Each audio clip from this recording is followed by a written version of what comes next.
Friends आपनकर संपर्क कौन स्त्री गुप्त संभोग संपर्क स्थापन निमित्त एक शक्तिशाली अघोर तंत्रोक्त उपाय आज क्षुद्र भिडियो मुझे कल्याणार्थ शेयर करुच्ची। यही उपाय संपादन निमित्त आपनकर कौन सामग्री आवश्यक नहीं, आचार नीति नियम निष्ठार आवश्यक नहीं, अथवा कौन कष्टकर मंत्रोक्त उच्चारण नहीं। आपण माने जी जो अवस्था अच्छा से ही अवस्था केवल सूक्ष्म मंत्रोक्त शब्द ध्वनि तरंग माध्यम ही शक्तिर उच्च को संपृक्त स्त्री मूलाधार चक्र को प्रेरण करने जहाँकि क्षुद्र भिडियो मुझे आपको अत्यंत सरल भाव में बुझाइबार प्रयास करुच्ची। आपण माने ध्यान रे भिडियोटी को शेष पर्यंत देखंतु, जहाद्वारा कि जदि कौन स्त्री रूप सौंदर्य आपण माने मंत्रमुग्ध हो उठी अंततः ताको गोटे थर आप प्राप्त करने चाहते, मात्र जदि ताहा कौन मत संभव हो न थाए तेबे सूक्ष्म अघोर मंत्रोक्त शब्द ध्वनि तरंग माध्यम आपण तांको निमिषकरे निज प्रति आकर्षित करिकरी तांको सह संभोग संपर्क स्थापन करि परिबे।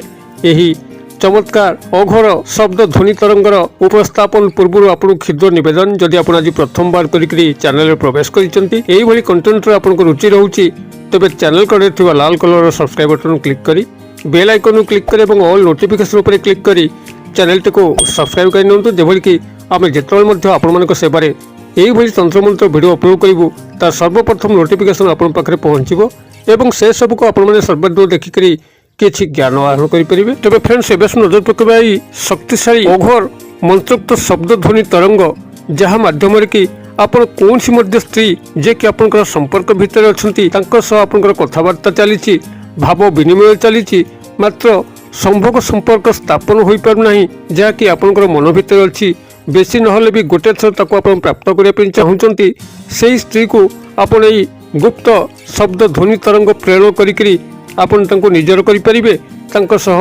समस्त चाहुथिबा संपर्क को स्थापन करि परिबे।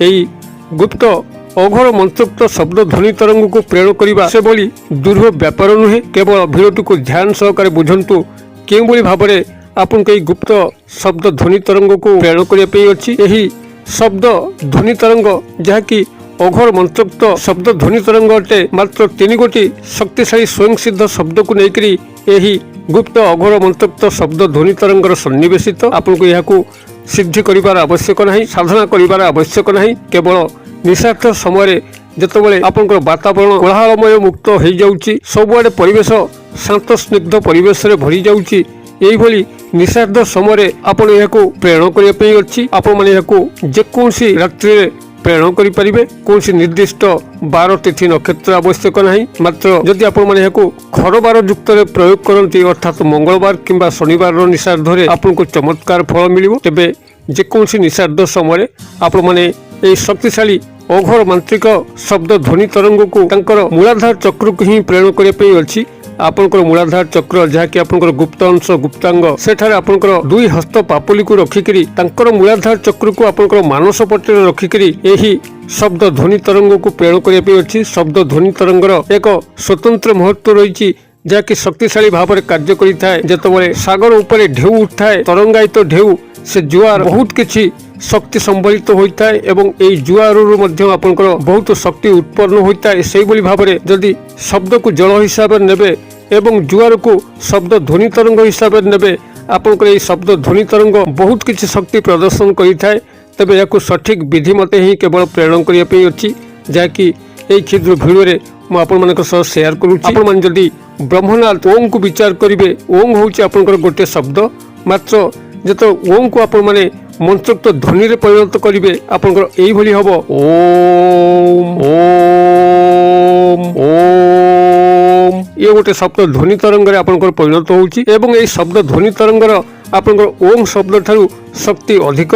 तेबे जेतेबेले आपण माने यही अघोर मांत्रिक शब्द को शब्द ध्वनि तरंग रे परिणत करिकरी तांकर मूलाधार चक्र को आपण माने प्रेरण करूछंती, जहाँकि शक्तिर उच्च केंद्र प्राण केंद्र एवं यही मूलाधार चक्र माध्यम बहुत किसी तंत्रोक्त साधना करा जाए एवं ताहा पूर्ण भावे फलवती होता है जदि यह सठिक भाव में व्यवहार करा जाए। एबे जेकोसी निषाद समय ता आपनकर कौन मध्य बार नक्षत्र तिथि होता किंबा जदि खर बार युक्त मैंने प्रयोग करती मंगलवार किंबा शनिवार निषाद समय संपृक्त स्त्री मूलाधार चक्र को निजर मानस पटरे काल्पनिक भाव में सन्निवेशित करी आपण निजर ଗୁପ୍ତାଙ୍ଗ ଗୁପ୍ତ ଅଂଶ ମୂଳାଧାର ଚକ୍ର ସେଠାରେ ପ୍ରଥମେ ଦକ୍ଷିଣ ହସ୍ତ ପାପୁଲିକୁ ପକେଇକିରି ଏବଂ ତାପରେ ବାମ ହସ୍ତ ପାପୁଲିକୁ ରଖିକିରି ଆପଣମାନେ ଏହି ଗୁପ୍ତ ଅଘୋର ମାନ୍ତ୍ରିକ ଶବ୍ଦର ଧ୍ୱନି ତରଙ୍ଗକୁ ପ୍ରେରଣ କରିବା ପାଇଁ ଅଛି। ନିଶାର୍ଦ୍ଧ ସମୟରେ ପ୍ରାୟତଃ ସମସ୍ତେ ସୁପ୍ତ ଅବସ୍ଥାରେ ଥାନ୍ତି ଏବଂ ସୁପ୍ତ ଅବସ୍ଥାର ଅବଚେତନ ମନରେ ଆପଣମାନେ ଯେତେବେଳେ ଏହି ମନ୍ତ୍ରୋକ୍ତ ଧ୍ୱନି ତରଙ୍ଗକୁ ପ୍ରବେଶ କରିବେ ତାହା ତାଙ୍କର ମୂଳାଧାର ଚକ୍ରରେ ଯାଇକରି ଏକ ଅଦ୍ଭୁତ ତନ୍ତ୍ରୋକ୍ତ ଉତ୍ତେଜନା ସୃଷ୍ଟି କରିବ, ତନ୍ତ୍ରୋକ୍ତ କମ୍ପନ ସୃଷ୍ଟି କରିବ, ଯେଉଁ କମ୍ପନ ଫଳରେ କି ସେ ଏଭଳି ଭାବରେ ଆପଣଙ୍କ ପ୍ରତି ଉତ୍ତେଜିତ ହେବେ, ଆକର୍ଷିତ ହେବେ, ଯାଦ୍ୱାରା କି ଏହି ଗୁପ୍ତ ସମ୍ଭୋଗ ସମ୍ପର୍କ ସ୍ଥାପନ ହୋଇପାରିବ। କିଏ ପ୍ରେରଣ କରୁଛି, କ'ଣ କରୁଛି, ସେହି ସ୍ତ୍ରୀକୁ ତାର ସ୍ୱପ୍ନ ମାଧ୍ୟମରେ ଏହି ତନ୍ତ୍ରୋକ୍ତ କ୍ରିୟା ମାଧ୍ୟମରେ ଆପଣଙ୍କ ଚେହେରା ଦୃଶ୍ୟମାନ ହେବ ଏବଂ ଆପଣଙ୍କ ପ୍ରତି ଆକର୍ଷିତ ହେବାର ସମସ୍ତ ତନ୍ତ୍ରୋକ୍ତ କ୍ରିୟା ଆରମ୍ଭ ହୋଇଯିବ। ଏହାକୁ ଏହିଭଳି ଗୁପ୍ତ ଶବ୍ଦ ଧ୍ୱନି ତରଙ୍ଗ ମାଧ୍ୟମରେ ଏହି ଶକ୍ତିଶାଳୀ ସିଦ୍ଧ ଅଘୋର ମନ୍ତ୍ର ଯାହାକି 3 ଗୋଟି ଶବ୍ଦ ବିଶିଷ୍ଟ ଆପଣଙ୍କୁ ଏହାକୁ ମନ୍ତ୍ରୋକ୍ତ ଧ୍ୱନି କରିକି ତାଙ୍କର ମୂଳାଧାର ଚକ୍ରକୁ ନିଜର ମାନସ ମଧ୍ୟ ରଖିକିରି ଆପଣଙ୍କୁ ମାତ୍ର 3 ମିନିଟ୍ ପାଇଁ ଅନବରତ ଧ୍ୱନି ତରଙ୍ଗ ସୃଷ୍ଟି କରିବା ପାଇଁ ଅଛି ଏବଂ ଏହାକୁ ପ୍ରେରଣ କରିବା ପାଇଁ ଅଛି। ଏବେ ଯେକୌଣସି ମଙ୍ଗଳବାର ରାତ୍ର ହେଉ, ଶନିବାର ରାତ୍ର ହେଉ, ଯାହାକି ଖରବାର ଯୁକ୍ତ କିମ୍ବା ଯେକୌଣସି ରାତ୍ର ଆପଣଙ୍କ ସୁବିଧା ଅନୁସାରେ ନିଶାର୍ଦ୍ଧ ସମୟରେ ଯେତେବେଳେ ସାରା ଜଗତ ସୁପ୍ତ ଅବସ୍ଥାରେ ଥିବ, ସବୁଆଡେ ଶାନ୍ତ ସ୍ନିଗ୍ଧ ପରିବେଶରେ ଭରପୁର ହୋଇଥିବ, ଆପଣଙ୍କ ନିଜର ରୁମ୍ ମଧ୍ୟରେ ବସିକରି ନ୍ୟୁନତମ ବସ୍ତ୍ର ଅର୍ଥାତ୍ ଆପଣଙ୍କର ବାହ୍ୟ ବସ୍ତ୍ର କିଛି ଆବଶ୍ୟକ ନାହିଁ, କେବଳ ଗୋଟେ ଉତ୍ତରୀୟ କାନ୍ଧରେ ପକାଇଥିବେ ଏବଂ ଆପଣଙ୍କର ଅନ୍ତବସ୍ତ୍ରଟି ଆପଣଙ୍କ ପାଖରେ ଥିବ। ଏଇଭଳି ଅବସ୍ଥାରେ ପଦ୍ମାସନରେ ବସିକରି ସେହି ସ୍ତ୍ରୀର ଘର ଯେଉଁ ଦିଗରେ ଅଛି ସେହି ଘର ଦିଗକୁ ଆପଣଙ୍କର ମୁଖ କରିକିରି ଆପଣଙ୍କର ନିଜର ଗୁପ୍ତ ଅଂଶରେ ଦକ୍ଷିଣ ହସ୍ତ ପାପୁଲିକୁ ଘୋଡ଼େଇକିରି ଏବଂ ତାପରେ ବାମ ହସ୍ତ ପାପୁଲିକୁ ରଖିକିରି ଏହି ଶବ୍ଦ ଧ୍ୱନି ତରଙ୍ଗକୁ ଆପଣ 3 ମିନିଟ୍ ପାଇଁ ମାନସ ମଧ୍ୟରେ ଉଚ୍ଚାରିତ କରିକିରି ତାଙ୍କର ମୂଳାଧାର ଚକ୍ରକୁ ଆପଣମାନେ ପ୍ରେରଣ କରନ୍ତୁ, ଯାଦ୍ୱାରା କି ତାଙ୍କର ମୂଳାଧାର ଚକ୍ରରେ ଯେତେବେଳେ ଶବ୍ଦ ଧ୍ୱନି ତରଙ୍ଗର ପ୍ରବେଶ ଘଟିବ ସେଠାରେ ଏକ ତନ୍ତ୍ରୋକ୍ତ ଉତ୍ତେଜନା ସୃଷ୍ଟି ହେବ, କମ୍ପନ ସୃଷ୍ଟି ହେବ ଏବଂ ସେ କମ୍ପନର ମୂଳ ସ୍ୱରୂପର ତାଙ୍କ ପାଖରେ କାଳ୍ପନିକ ଚିତ୍ର ସ୍ୱପ୍ନ ମାଧ୍ୟମରେ ପହଞ୍ଚିଯିବ।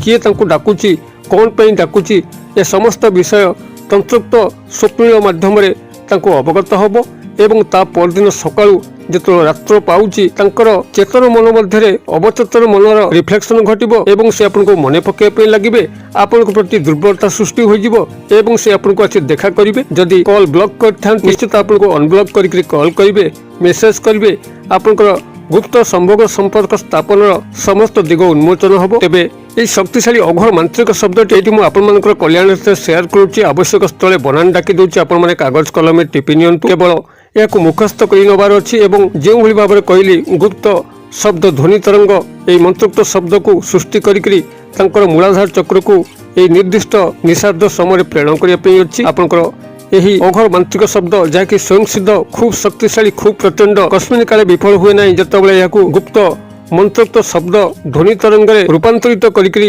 ଏହାକୁ ପ୍ରେରଣ କରାହୋଇଥାଏ। ଆପଣଙ୍କର ଏହି ମାନ୍ତ୍ରିକ ଶବ୍ଦ ହେଉଛି ଓଂ ୟୋନି ସ୍ୱହ, ଓଂ ୟୋନି ସ୍ୱହ। ମୁଁ ବନାନ ଡାକି ଦେଉଛି, ଓଂ ୟୋନି ଅନ୍ତସ୍ତୟ ୟୋ ଓକାର ନ ହର୍ଷିକାର ୟୋନି ସ୍ୱହ ଦନ୍ତେଶ ବ ଫଳା ବିସର୍ଗ। ଏହା ହେଉଛି ଆପଣଙ୍କର ଏହି ଅଘୋର ମାନ୍ତ୍ରିକ ଶବ୍ଦ ଯାହାକି ସ୍ୱୟଂସିଦ୍ଧ। ଆପଣମାନେ ଯେତେବେଳେ ଏହାକୁ ଶବ୍ଦ ଧ୍ୱନି ତରଙ୍ଗ ମାତ୍ର 3 ମିନିଟ୍ ପାଇଁ କରିବେ, ଆକୁ ନନଷ୍ଟପ୍ ଭାବରେ ଓଂ ୟୋନି ସ୍ୱହ, ଓଂ ୟୋନି ସ୍ୱହ, ଓଂ ୟୋନି ସ୍ୱହ, ଓଂ ୟୋନି ସ୍ୱହ ଏହିଭଳି ଭାବରେ ଆପଣ ଶବ୍ଦ ଧ୍ୱନି ତରଙ୍ଗରେ ପରିବର୍ତ୍ତିତ କରିବେ ଏବଂ ଆପଣଙ୍କର ମାନସ ଚକ୍ରରେ ତାଙ୍କର କାଳ୍ପନିକ ମୂଳାଧାର ଚକ୍ର ଗୁପ୍ତ ଅଂଶର କାଳ୍ପନିକ ଚିତ୍ର ଖେଳୁଥିବ। ଆପଣମାନେ କ୍ରିୟାଟିକୁ ମାତ୍ର ଗୋଟେ ଥର ପ୍ରୟୋଗ କରନ୍ତୁ, ଚମତ୍କାର କ'ଣ ଲକ୍ଷ୍ୟ କରିବେ। ସେହି ଆକାଂକ୍ଷିତ ସ୍ତ୍ରୀଙ୍କ ସହ ଆପଣଙ୍କ ନିଶ୍ଚୟ ଗୁପ୍ତ ସମ୍ଭୋଗ ସମ୍ପର୍କ ସ୍ଥାପନ ହେବ। ଯଦି ଭିଡ଼ିଓଟି ଭଲ ଲାଗୁଥାଏ ତେବେ ଏହାକୁ ଲାଇକ୍ କରିବେ, ସାଙ୍ଗସାଥି ମହଲରେ ଯଥେଷ୍ଟ ମାତ୍ରାରେ ସେୟାର କରିବେ, ଯେଭଳିକି ଏହା ସମସ୍ତଙ୍କ ପାଖରେ ପହଞ୍ଚିବ, ସମସ୍ତଙ୍କର କଲ୍ୟାଣ କରିବ, ଆପଣଙ୍କର ମଧ୍ୟ କଲ୍ୟାଣ ହେବ। ଭିଡ଼ିଓର କ୍ଷୁଦ୍ର ପରିସର ମଧ୍ୟରୁ ମୋତେ ଆଜି ବିଦାୟ ଦିଅନ୍ତୁ। ପୁଣି ଆପଣମାନଙ୍କ ସହ ଦେଖା ହେବ ଆଉ ଏଇଭଳି ଏକ ଶିକ୍ଷଣୀୟ ଭିଡ଼ିଓରେ। ସେ ପର୍ଯ୍ୟନ୍ତ ଆପଣମାନେ ସମସ୍ତେ ମଙ୍ଗଳମୟଙ୍କ କୃପାରୁ ଭଲରେ ଥାନ୍ତୁ। ରହୁଛି।